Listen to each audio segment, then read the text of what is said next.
Mom Training Podcast with Diana Ballard. Hey ladies, welcome to today's episode. I'm really excited because we get to tune in to an interview I had with a lady named Brenda who has been a personal chef. She's a caterer and she teaches cooking classes online, which her info will be in the description of this podcast if you want to connect with her and take her cooking classes, which I would highly recommend.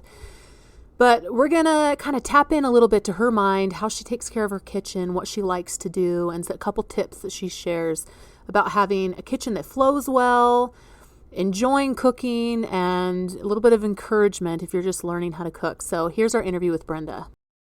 Hey, Brenda, how's it going? It's good. Things are great. Awesome. We're so excited to have you teach us a little bit about the kitchen. We know that I would consider you an expert in the kitchen. I don't know what you consider yourself, but you cook delicious food. I've had lots of food from Brenda that I've absolutely loved. And whenever I can, I try to get some from her when I'm visiting her area. So I wanted you to share with us a little bit about, how you work in your kitchen, like what you like to do. And so if you could first tell us, some people enjoy cooking more or baking more, like which one do you like the best? I definitely like cooking more. The reason is because I don't have to measure things when I cook. I can add some of this and some of that and then taste it and decide what it needs and experiment. And when you bake, you definitely have to measure. Okay. So measuring's hard for me. I do have a few recipes that I bake where the recipe is just in my head, so I don't have to keep looking at the paper or the online recipe and going back and forth. I guarantee if there's 10 or 15 ingredients in a recipe, I will forget at least one of them. Right. So cooking is a lot more enjoyable, but I love to eat baked goods, so I still bake. So give me an example of one of your favorite things to cook and one of your favorite things to bake. My favorite thing to bake, I have two favorite things to bake. One are fruit pies. And I just love pie. I mean, one of my first childhood memories is of eating blueberry pie at my great aunt's house. I was probably 10. Yeah. I had never met her. We were visiting relatives in upstate New York. And my mom and dad took us to her house. She was, I don't know how old, older than old. And she lived on a farm. And we came into her house and she gave us a piece of pie. And I had never had blueberry pie before. So I didn't really know what it was, what it would taste like. It was like the most amazing thing I'd ever eaten. Wow. And so then my mom started making pies, and she doesn't like to cook, but she's a really good pie baker and she's kind of famous for her pies in her area. So she taught me the pie crust recipe that I use, and I've just enjoyed making pies for years. The other thing that I enjoy baking are French baguettes. And in 2019, my husband and I went on a trip to Europe, and one of the places we went was Paris. I ate a baguette there, and I ate the whole thing over a period of 4 days because my husband can't really digest gluten very well. So I bought this baguette knowing that I would probably eat the whole thing. By the second day, of course, it was starting to get stale. The third day, it was more stale. I just dunked it in my hot chocolate. The fourth day was a travel back to home day, and I put that in my suitcase. I was not going to throw away my last little connection to Paris. And so when I got home, like on day 5, I made croutons out of it. Oh. Because it was still good enough for that. It was really stale, but croutons are crunchy. So right. So then a month after I was home, I looked on Airbnb and I found that there was a baguette making class in Tempe, which is like 25 minutes from my house. So I signed up for that and went to that. The woman that taught it was a French woman from Normandy, and she teaches classes on how to make baguettes. It was an absolutely delightful day. She made us feel like we were superstars and guests in her home, just in a really special way. So we made baguettes and we brought some home. We ate some, and I've been making baguettes for over a year now, like regularly. It turns out that my husband can digest the dough from baguettes because it sits in the fridge overnight and it kind of ferments a little bit like sourdough. And so he doesn't have any problems digesting that, which is really helpful because then we can share the baguette and I don't have to eat the whole thing myself. So those are the two things I love to bake. Wow. I'm also really good at brownies from a box mix. I love it. And my tip for that is to always add a tablespoon of vanilla and an extra egg sometimes if you want them cake-like. But the vanilla in the brownies really makes a difference. Wow. Makes them better. Try that. That's awesome. So then what do you favorite to cook? Yeah. My favorite things to cook would just be fresh things like Italian food with lots of fresh vegetables in it, or Mexican food with lots of fresh vegetables and cilantro, and just whatever is fresh. Those are my favorite things. I do love pasta. Sounds delicious. And potatoes. Like I really never met a carbohydrate I didn't like. Well, you teach cooking classes. Mm-hmm. So, and it's kind of cool hearing that you go to cooking classes yourself. So you recommend that people take cooking classes, like to get better at cooking, people need to learn from different people how to cook, right? Yes, I do recommend that. In fact, since the pandemic has started, Jacques Pepin has put videos online every day. They're like 3 to 5 minutes. Oh, wow. And so he's like my major food crush these days. He is someone who he's done everything in the culinary world, but he's someone who makes everything appear to be really simple. So I've learned a lot from him. So I do recommend that you keep learning and taking classes, just not in person right now. Yeah, right. Okay, cool. So I wanted to just ask you, are there ways to organize your kitchen that can make cooking and baking easier? Absolutely. Okay, let's a long time ago, when my mom visited, this was really probably 20 years ago. My mom visited and she noticed that I had put unconsciously all the things that I use for baking in one particular cupboard. She said, "Oh, everything's right there. You just get the bowl and you pull it out of that cupboard and it's all right there." And I hadn't even noticed that I did that. I got the organization gene from her. So that's probably why she noticed, but it's probably why I did it. It was totally unconscious though. We moved about 3 years ago and I realized that this was a chance to actually do that consciously.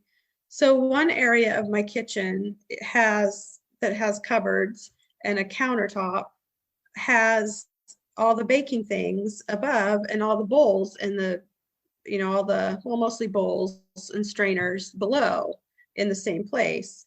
I also was able to put all my baking spices on the left side, doesn't matter which side, but on one side, and all the savory spices on the other side. So when I am ready to bake something, I just open the cupboard with the baking spices, and the ingredients, the brown sugar, the flour, the cinnamon, all those things are right there. I don't have to search through the other side.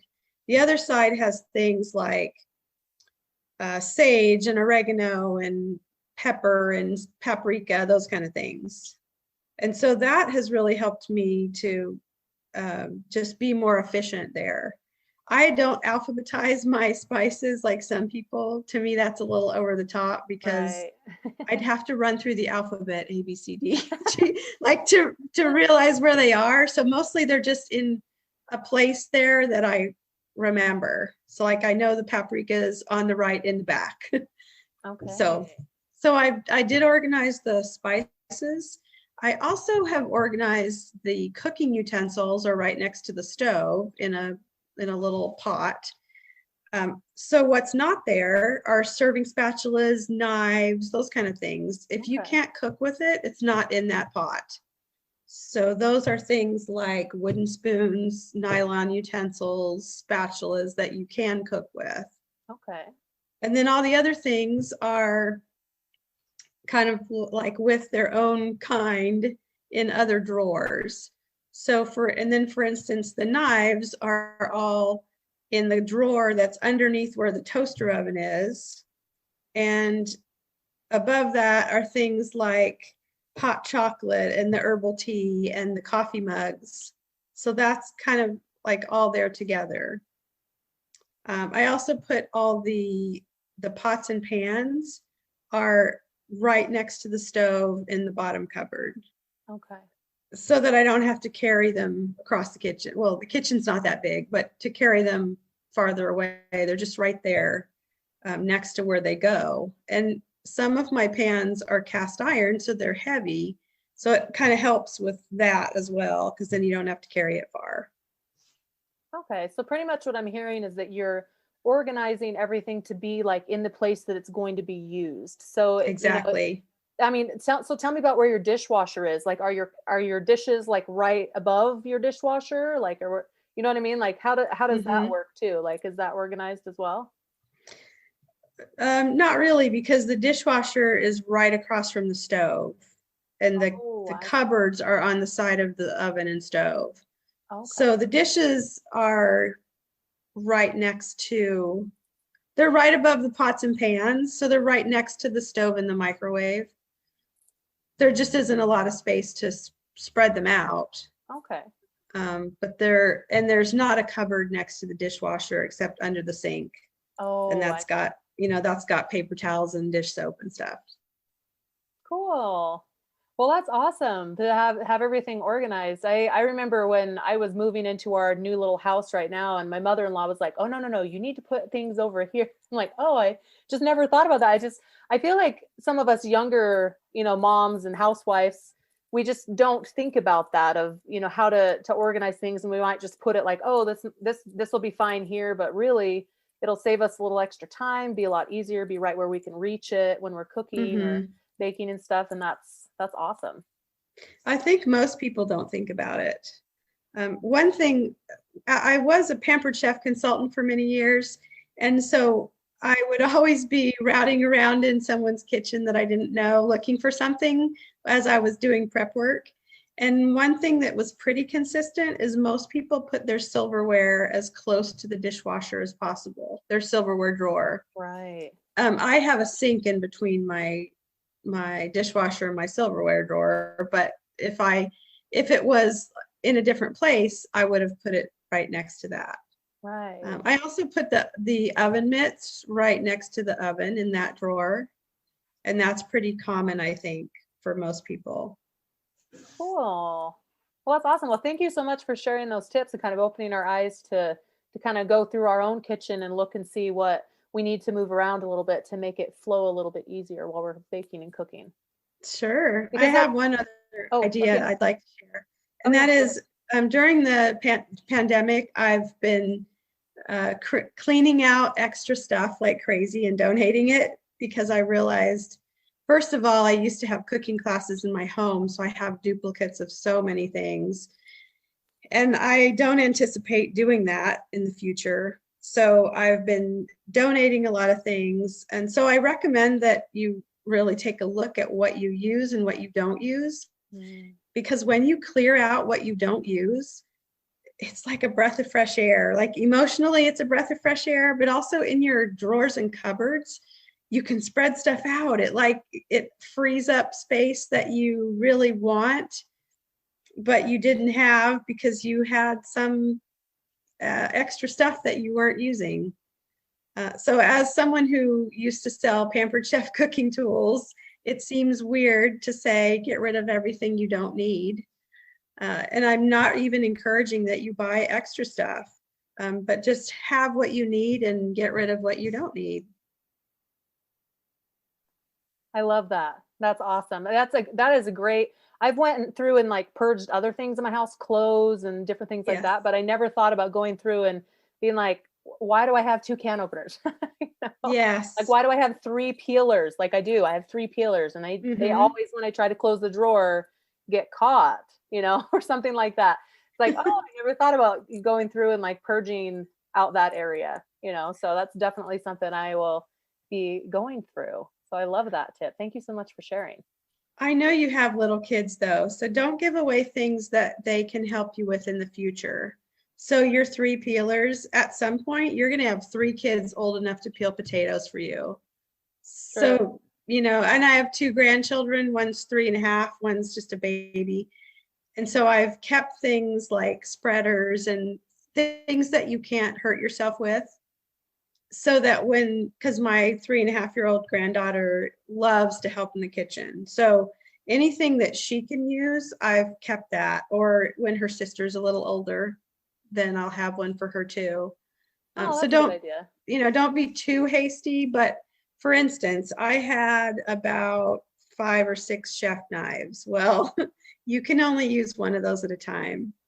So I gave some of those. You can ask your mom about that. She told me, yeah, that you gave her some. I did, because I thought these are not doing me any good, and I know that she could use these. So it actually, when I say donate them, some things I put in a Goodwill bag, but a lot of things I called up people and said, hey, could you use this? Could you use that? And they were delighted. Yeah. And that felt really good to know they were going to a good home. Yeah, and you're going to be used every day. Yep. That's Yes. awesome. Okay, well, thanks for sharing that tip about the kids too.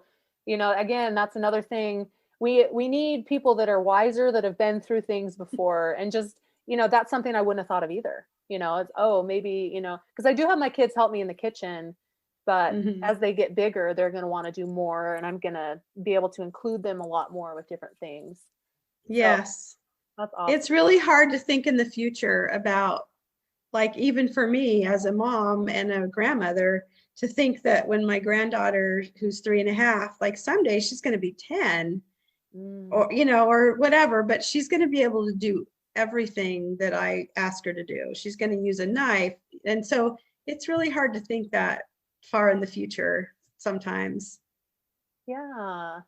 Well, let me ask you, like, where do you get your recipes from? Do you use cookbooks more often, more the internet? Like, my question is, do people actually still buy cookbooks, still use cookbooks? I mean, because I use the internet so much. I'm just Mhm. curious, like, what you use on a regular basis.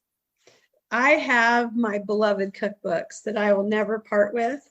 And I have cleaned out my cookbooks over the years. I'm just saying I've narrowed it down to maybe, I don't know, 40 or 50 cookbooks that have memories attached to them, or I've made recipes and I've written notes in there. I'm never going to get rid of some of those. I do use the internet a lot more than I used to.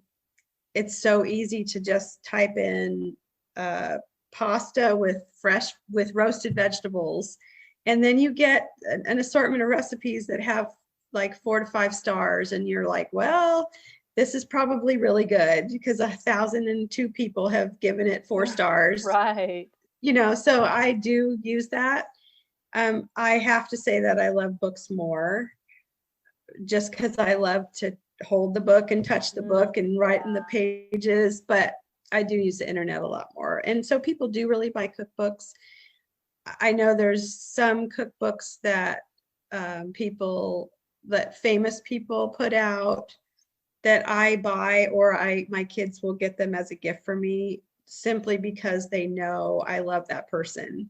right. So yeah, I do get cookbooks. Well, and the thing with cookbooks is they're so colorful. And I Hmm. mean, most of them that I've ever, like the pictures are beautiful. Just, you're right, like feeling it, just Yes. the design and everything. Like, it does feel really good when you use a book. Yes. Yeah, that's awesome. Tell me one of your favorite cookbooks. Hmm. I'm putting you on the spot here. Yeah. One of my favorites, and it's probably because it has so much information in addition to recipes, is a woman named Samin Nosrat, who did the Netflix documentary called salt, fat, heat, acid. Her cookbook is just like an encyclopedia of knowledge. And so I really like hers. I also was able to see her. She came to Mesa Community or Mesa. She came in person to like a concert venue. I'm not remembering the name of it. And she just sat on stage with a local famous chef and did a 2-hour presentation. And afterwards, I bought her book and got it signed. So like that one has special meaning to me. But her book is just like a wealth of knowledge. So if you want to find out like why you do this instead of this, it'll be in there. So that's one of my favorites. Awesome. Another one that I've made recipes from would be some Pioneer Woman recipes. Her recipes are really easy and good. I don't really watch her show. I'm not like a fan that much of her show, but her cookbooks are good. And then Joanna Gaines' cookbook is phenomenal. I love her. I would love to sit and have lunch with her and just chat with her or feed her. Yeah. And so her recipes are really good, the ones I've tried. That's awesome. Okay, that is some great resources there for us who are looking for more recipes. And I love the encyclopedia thing. I think that's awesome. Mm-hmm. So I want to ask you one more question. For let's say maybe a young mom or someone that's just starting out and learning how to cook. Like what is some encouragement that you would say to someone that maybe has not cooked a ton or baked a ton, that's just barely getting started? Like what would you tell that person? Because you absolutely love cooking, you've excelled, you've learned, you've continued learning, and being in the kitchen is like your love, like you love doing that. So what encouragement can you give to a mom that's just starting out, maybe struggling with it a little bit, and to move towards the direction that you have with being in your kitchen?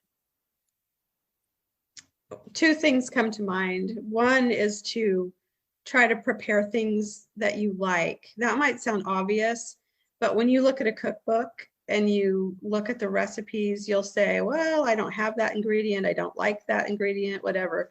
So think about the things that you like to eat and then try those. The other thing is to trust your instincts, because cooking is just something that as you go, some of your meals are going to be awful and you're going to order pizza. and that happens to me sometimes. But if you trust your instincts about things, like, let's see, what's an example? If your recipe for a pasta dish calls for zucchini and mushrooms, and let's say you hate mushrooms, but you love broccoli, just put broccoli in it. Because if you like the ingredients, you're going to like the recipe probably. And if you just trust your instincts, you're going to have more confidence. And the more you do that, you'll get more confidence. Sometimes cooking is just a matter of developing confidence. And if some of your family members don't like what you made, well, there's peanut butter and jelly usually. Or, I mean, you don't have to please everybody all the time. Right. You probably won't. The bigger the family, the more opinions and the more people will say, I don't like this. Right. When I was a kid, my mom would make homemade noodles. Usually like after Thanksgiving, we'd have a turkey carcass that she would boil and make broth, and then she'd make noodles. And my brother and I would complain like, these noodles are too thick, they're too thin, they're too short, they're too wide. Like, she knew at some point she realized she was never going to please us. So one batch of noodles that she made some thin, some thick, some wide, some skinny. Like, she's like, here, just eat these. So just try anything that sounds good to you. You also could take my virtual cooking classes, and I will walk you through making dinner. And those are on Friday evenings and Saturday mornings. So that's another way that I could help you. Yeah, and we'll connect. We'll put in the podcast info how to connect with Brenda if you want to take her virtual cooking classes. I've been in Brenda's kitchen before. I've tasted tons of her food. She is amazing. If you want to learn how to cook, like these virtual cooking classes, it's amazing that you can take them all over the world. I mean, it's great because you get your own ingredients. She walks you through it. She's fun. So if you're interested in learning more about cooking, these are definitely classes that you should check out. Thank you. Yeah. So okay. Well, Brenda, we've been enriched today, learning some things about the kitchen and cooking, and just so wonderful to have you on. We'll probably have you on again, I'm sure, sometime in the future, because I just love hearing about your, what you're doing and all the stuff you're doing in your kitchen. So thank you so much for sharing your wisdom with us. Thank you. You're very kind, and I've loved feeding you, and I wish you the very best. Thanks so much, Brenda. Okay, ladies, I hope you enjoyed that as much as I did, talking to Brenda and learning from her. So if you are interested in the cooking classes, check out the description. Join Brenda in her cooking classes. Friday is more geared towards foods that maybe children would like to eat or can make, something really simple, teenagers, things like that. Saturday is more of the adult class where you learn things that are a little more in depth, maybe a little bit harder, that are going to stretch you a little bit, but you're going to learn some awesome skills. So check out the link in the description, and we're so happy Brenda could join us. You guys have a great rest of your day, and we'll see you next episode on the Mom Training Podcast.